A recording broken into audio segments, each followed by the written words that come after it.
ele está presente, os conflitos praticamente estão organizados em torno desse consórcio entre o Estado e o capital, não é isso? Então, um ponto central que vai aparecer aí são essas expansões de fronteiras, de novas fronteiras, não é isso? Que são as fronteiras agrícolas, pecuárias, minerárias, eólicas, fotovoltaicas, dentre outras, não é isso? Quando não articuladas, não é isso? Lá da onde a gente vem, por exemplo, do norte da Bahia, a fronteira é agrícola, minerária, eólica e fotovoltaica. É um pacotão completo, onde vai uma, vai outra, e em cada lugar vai ter composições específicas, mas sempre essa articulação entre o Estado e o capital, o Estado favorecendo que o capital invista o dinheiro deles, expulsando comunidades de territórios ou viabilizando a sua permanência, que é a mesma coisa de expulsão. Nesse conjunto de problemas, a gente tem as grandes obras, não é isso? E também tem as infraestruturas ao redor de todo esse processo. Então, criação de estradas, criação de barragens, aeroportos, portos, ferrovias, são uma série de estruturas, infraestruturas, entre outras, que vão fortificando isso. Não é isso, gente? Eles constroem uma linha de transmissão com o nosso dinheiro, só que a linha de transmissão não vai favorecer, por exemplo, um modelo de energia descentralizado. Ele vai favorecer um modelo de energia centralizado por um empresário. O empresário vai se valer, portanto, da infraestrutura construída pelo próprio Estado. Não é isso? Com o nosso dinheiro, exatamente. Então aparece uma palavrinha aí que a gente colocou entre aspas, que é uma palavra que vocês conhecem, que é uma das palavras mais mentirosas que existem, que é a noção de desenvolvimento, não é isso? Essas políticas desenvolvimentistas. Então como é que é, gente? Eles dizem que vão produzir emprego para todo mundo, não é isso? Isso. Tem uma formulação terrível também de dizer que as comunidades são pobres e que eles vão trazer riqueza, mas na verdade esses projetos tornam as comunidades pobres, não são as comunidades que são pobres, não é isso? E o remédio deles é produzir um emprego que não existe. A gente vive numa sociedade de desemprego estrutural, não é isso, gente? Tem emprego para todo mundo? Não tem. Essa é uma sociedade de produção de desemprego estrutural. O lugar onde as pessoas estão ocupadas produzindo são os territórios, não é isso? Cidade não é assim, não é isso? Periferia são reservatórios de mão de obra que não são absorvidas por esse modelo de desenvolvimento. Então, uma coisa que é importante a gente dizer, que essa pauta do desenvolvimentismo, infelizmente, ela não é uma pauta só de governos de direita. Ela é também, infelizmente, uma pauta de governos de esquerda. E isso tem colocado uma série de desafios para a gente, não é isso? A gente luta aí 1 ano para eleger um governo de frente popular, mas depois dos outros 3 anos, esses governos favorecem mineradoras, favorecem o agronegócio, favorecem a energia eólica e tudo mais. Tá? Nesse ponto, portanto, isso exige, portanto, que a gente faça uma compreensão de que o Estado é ao mesmo tempo um Estado aliado, mas ele também é um Estado inimigo. Mas, gente, como é que pode? Quando o Estado é aliado nosso, ele é desse tamanho. Quando o Estado é inimigo nosso, ele é de que tamanho? Ele é gigante. É a diferença, por exemplo, entre o recurso para o PAA e o recurso para o agronegócio, não é isso? Os recursos para a agricultura familiar e agronegócio e escassos. E os recursos para a construção de infraestrutura, beneficiamento de produção do agronegócio, é sempre gigante. Então, compreender isso é importante para a continuação da nossa luta, né? Apareceu isso demais nas falas. Vocês mesmos falaram. E ainda tem um outro problema. A relação, a aliança entre o Estado e esse grande empresariado que vai expandir mineração, agronegócio e tudo mais, eles produzem discursos ideológicos que são profundamente nefastos, né?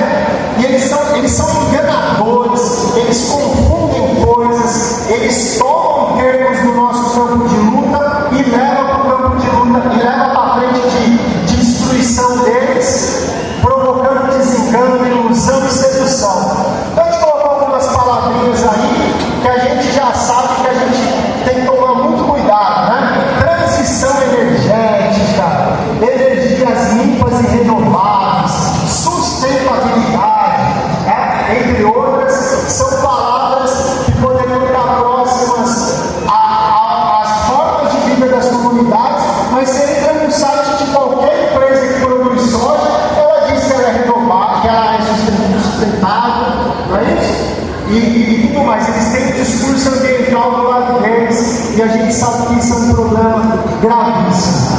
E finalmente, por último, mas não menos importante, a relação entre o Estado e o empresariado também produz um uso instrumental das polícias para produzir violência terrível no campo. Não é isso, gente?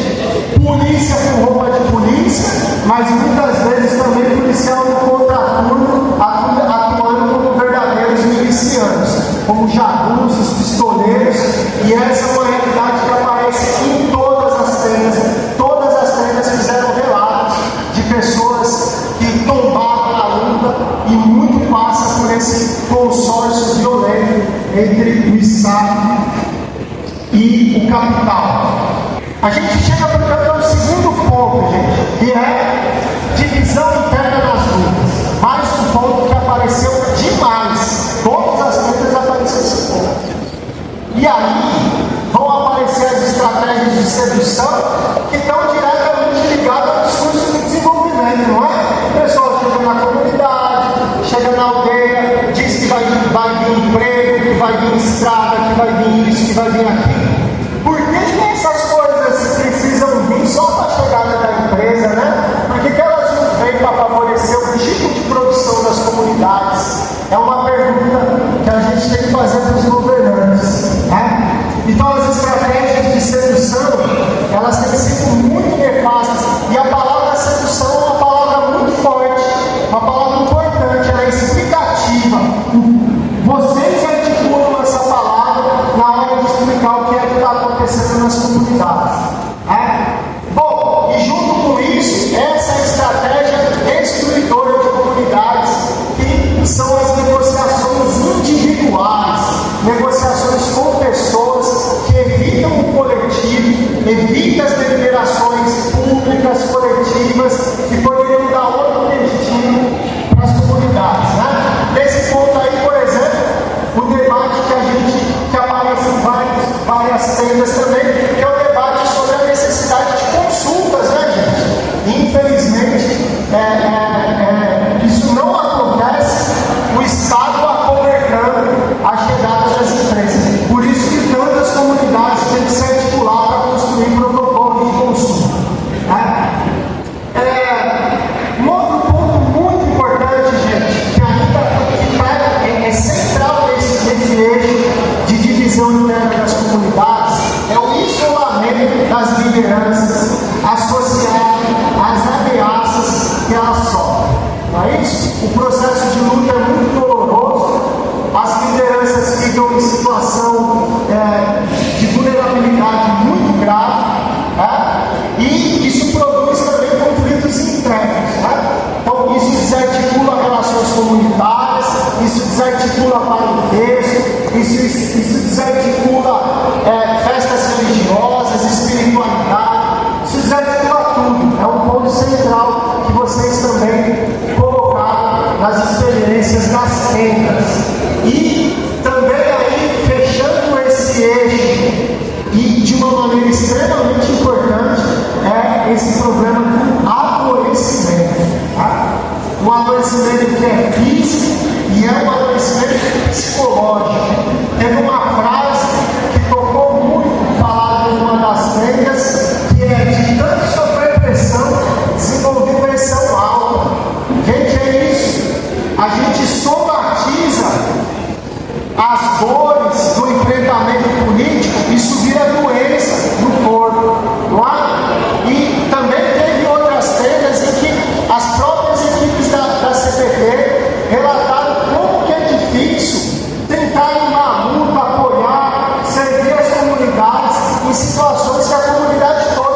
dessas invasões provocadas pelas empresas associadas ao Estado.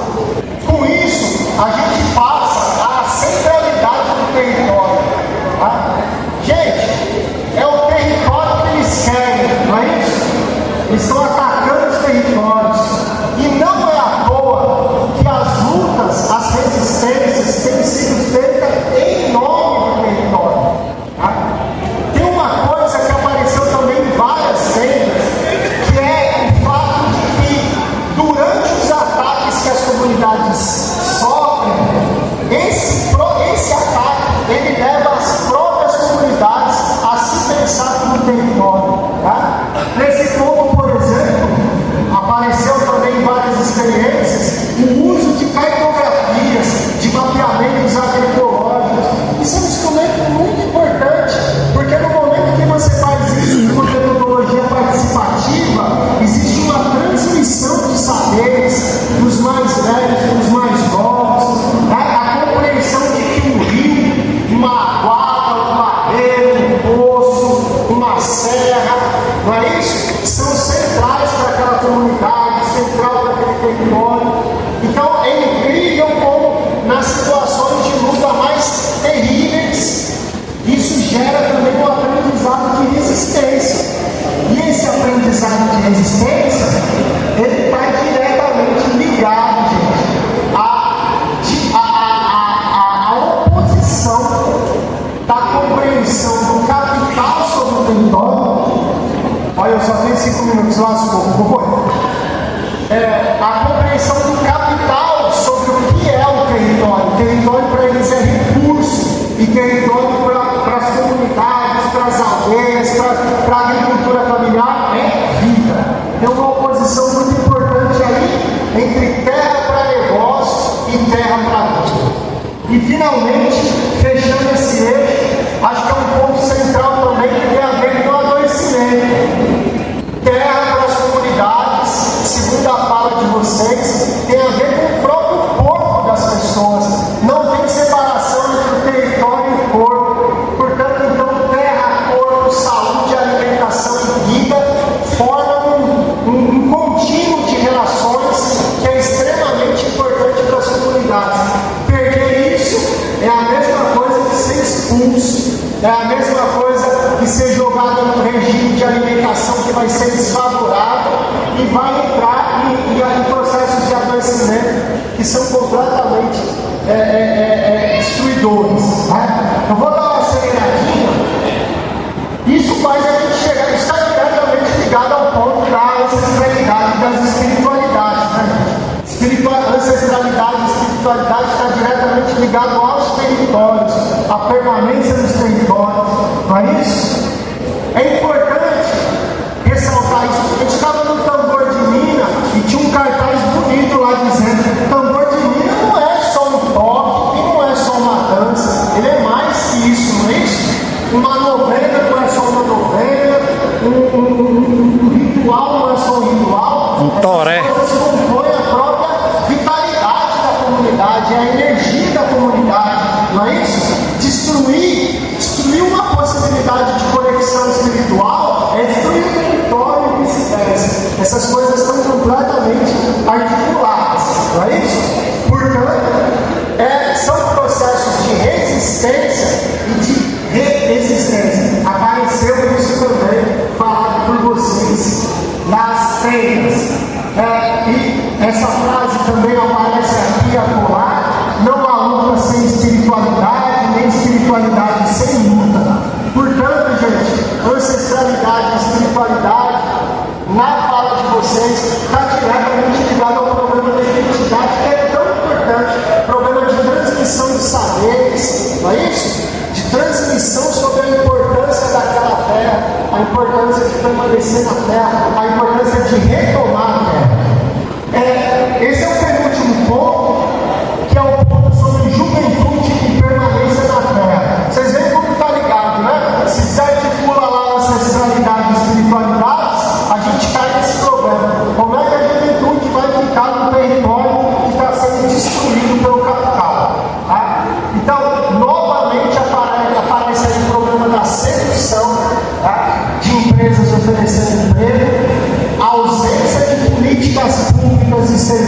nos territórios, tá? Dizer, lá em São Francisco eles construíram uma barragem, que é a barragem do Sobradinho, que é um verdadeiro desastre ambiental. E depois teve a construção de 1 milhão de cisternas, que foi uma conquista do povo. Mas eu sempre me pergunto, por que não poderia ter sido 1 bilhão de cisternas em vez daquela barragem? Não teria expulsado ninguém. E foram expulsos 75 mil pessoas. Então as políticas públicas, elas têm que ser para os territórios e não para as empresas que chegam nos territórios. Tá? E aí esse problema aí relatado bastante por vocês, que é a dificuldade de permanência da juventude, mas não só da juventude, né? Para a sucessão das atividades produtivas e na formação e renovação das lideranças. Né? Aí tem uma pergunta aí que é importante, que o problema da educação apareceu em várias frentes também. Qual é a educação que pode favorecer a permanência no campo? Aqui eu passo para o último ponto. Esse é um ponto também que a assessoria entendeu que era importante aparecer. Ele não aparece em todas as rendas, mas talvez seja um eixo importante, porque aparece em algumas, né? Que a gente chamou de alianças entre o rural e o urbano, no sentido de entender que as periferias urbanas, elas têm sido os destinos das pessoas que são expulsas de comunidades, aldeias, não é isso? Em várias comunidades a gente escuta o pessoal dizer: pô, a gente quer permanecer aqui na terra, a gente não quer ir para a periferia, a gente quer continuar na terra dos nossos pais. Tá? E, portanto, as periferias urbanas, elas aparecem nas falas de algumas tendas como lugar da expulsão. Então ela está diretamente ligada ao problema da expulsão. E as grandes cidades estão vomitando as pessoas também. Na discussão sobre a questão agrária, ela foi muito pensada como uma terra, como um lugar do retorno, né? Essa coisa de inviabilizou a possibilidade da produção, vou trabalhar na cidade, mas retorno para minha terra. Mas em algumas tendas aparece isso como um possível destino, e não só um retorno, é um destino, uma reversão desse modelo industrial e calcado no urbanismo e não nas comunidades rurais. Né?